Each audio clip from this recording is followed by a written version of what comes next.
Hey y'all, happy International Women's Day.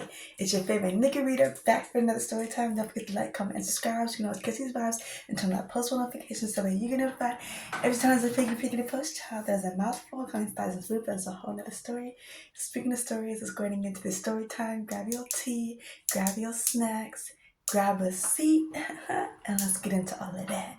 Okay, so as you can tell by the title of this video, it is International Women's Day, where we talk about the history of women, the policies, the laws, everything that are passed to help women with equality. Now, this is 2025.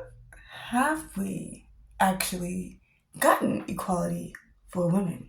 No. Okay, we have made progress, yes, but we haven't actually got the equality that we deserve as women. We definitely haven't. Now, I am a survivor myself. I'm a survivor of DV. I am a survivor of sexual assault. And I'm here to shed light on my story while also empowering women to share their story because it is Women's History Month. And to help, give a little knowledge for anyone who doesn't really know what's going on in regards to women equality, etc. Okay. So, backstory on me. DV for me happened when I was a kid, a child. I dealt with my issues in regards to it when I went to college. I took a class in college on DV and policy, which pretty much helps figure out how the policies and the laws help DV survivors. And I learned in college, I walked the stage in 2014, so this is a while ago. I learned in college that there's really not much that policies do to help DV survivors. And, again, that was the first time I was aware of what I experienced was that. So it was hard for me to process that as a kid, in my young 20s. But I did everything needed to heal from that, right? Now, and then, my self-love, self-journey started. And then in 2023, I experienced a restaurant lying to me about their broth and how their broth was made, which sent me to the ICU where I was sexually assaulted. And then I experienced nurse abuse, medical negligence, on top of a medicine-induced stroke. Now, personally, do I believe that some of the stuff I experienced with the restaurant and the hospital would happen if I was a man? Absolutely not, especially because the sexual assault started from a man, you know? And it sucks that women, we are put in positions where we are extremely vulnerable and we have to rely on certain individuals. But because we are a woman, we can be taken advantage of. And that is not okay. And I wish that there was more that could be done to help women fight back and to help women feel protected and respected. Because honestly, women in general are so disrespected, okay? But that, as that saying goes, the black woman is the most disrespected in America.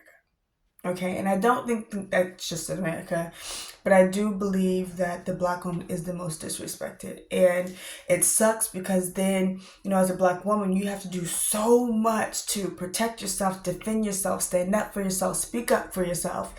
And sometimes when you do that, you get a little angry, which can be seen or deemed as aggressive. And then now you are a stereotype of the angry black woman because you have all this trauma that people have placed upon you for not respecting you because of your skin tone and your gender. Okay, so I am in the hospital, literally fighting for my life. The rest of my body is paralyzed. I wasn't able to pee or poop my own, so I had to rely on the hospital staff to help me use the restroom via the catheter or Foley, right? Which again is so traumatizing, especially considering that everything started with feeling uncomfortable in the hospital with being sexually assaulted, and now you have all these people constantly going in and out of your vagina, right?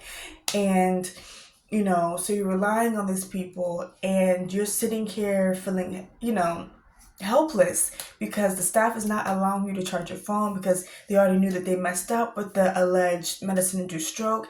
And now you're trying to figure out how you can get evidence and proof that one, you had a stroke, two, document your story, and three, trying to figure out how to stand up and advocate for yourself while you're sitting here fighting for your life, while you are becoming extremely depressed, and while they're trying to trigger you. How are they trying to trigger you? Because the restaurant lied about the ingredients that their broth was made with.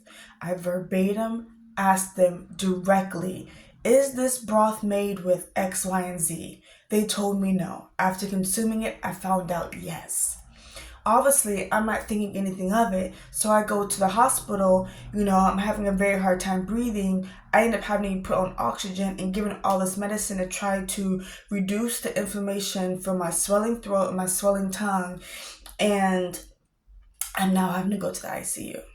So I explained to the staff at the hospital what happened as to why I was there.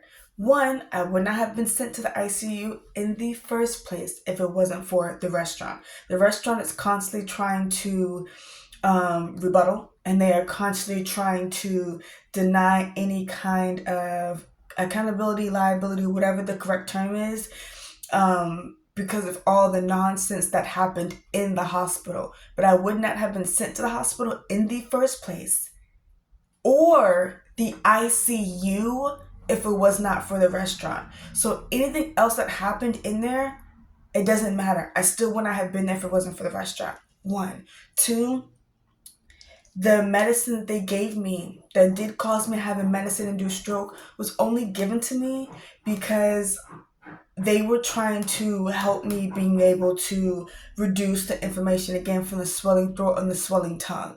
So no, I don't necessarily know fully if it was intentional, but I do know that the medicine-induced stroke came about from them trying to fix Ramanaji's mistake. That's the restaurant's name. And I was at USC Hospital, okay? Okay. Now, with the fact that the stroke happened, now the hospital themselves are freaking out.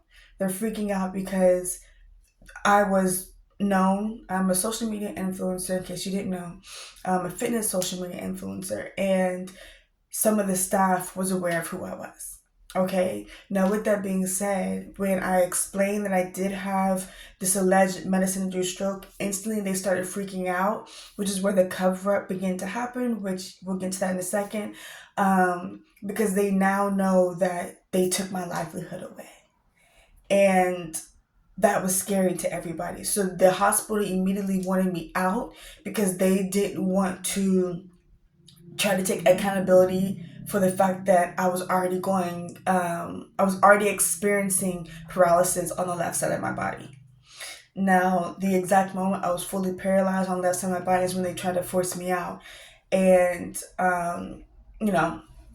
they hadn't run any tests at that point. No tests were ran when they forcibly kicked me out. Now, when I came back, I was readmitted back into the hospital because my landlord refused to let me in at the time, and no hospital would accept me because I didn't have a wheelchair or anything. I'm not in a hospital. No hotel would accept me.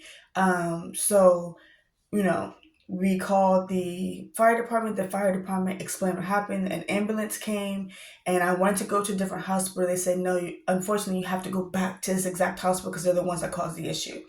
So upon going back, I take that back. They did run tests.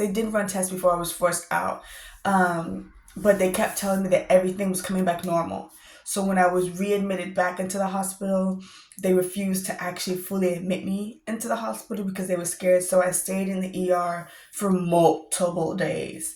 There I wasn't fed. I was refused any type of pain medication.